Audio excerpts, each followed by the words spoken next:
हा जे कंद वाढला एक नंबर मध्ये आला एकदा फवारणी घेतल्यानंतर. रिझल्ट आता फक्त मला टिप्स पडाले ह्याचं मान्य बरोबर आहे. ह्याच्यात टिप्स बघा किती येतात. हे तुमचं आता औषध रोग केला आज मारायला पाहिजे अशी कडे दिसतं की टिप्स याच्यात बारीक आहे. हे बघ हे बघ मग ह्याचा रस शोधून घेतला की जरा इथं मार देते वर शेंड्याला परत पिवळा पडायला. एकच फवारणी घेतली एकच फवारणी घेतलेली आहे फक्त, दुसरा काय नाही. आणि माझा फक्त प्लॉट हा लहान असल्यामुळे मी आता ट्रायल साठी म्हणून घेतला फक्त तेवढा. आणि खचून घातलं की ते माझा 20 लिटरचा पंप आहे. मी फक्त एक 20 ग्रॅम टाकले. 20 ग्रॅमला म्हणजे एवढा रिझल्ट आला मला. साधे कोथिंबीर तिथं पडलं तर कोथिंबीर दाखवली आहे ना, मी नुसतं नॉर्मल टाकलेला सगळ्यात होतं ते कडनं मारायला ते कोथिंबीर हायशी पडली.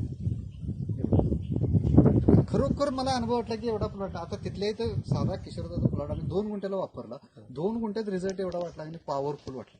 कांदा मी मोठा झाला 6 महिन्यात कांदा एवढा वाढला म्हणलं ना. मल्टीप्लायर किती 20 ग्रॅम 20 ग्रॅम 20 लिटरच्या 20 ग्रॅमची एकच एकच फवारणी. मी फक्त ट्रायल बघायसाठी घेतली. म्हणजे काय यांच्यामध्ये मला विश्वास काय पटणार होता काय बघायचं त्याच्यात. आणि मग त्याच्यानंतर माझी आता 1% लागण झाली परत. अजून त्याला कुठलेही वापरायने काय नाही. 3 पाणी झाल्यात आता वापरायला चालू करणार. व्हिडिओ आवडल्यास लाईक करा, शेअर करा व सबस्क्राईब करा.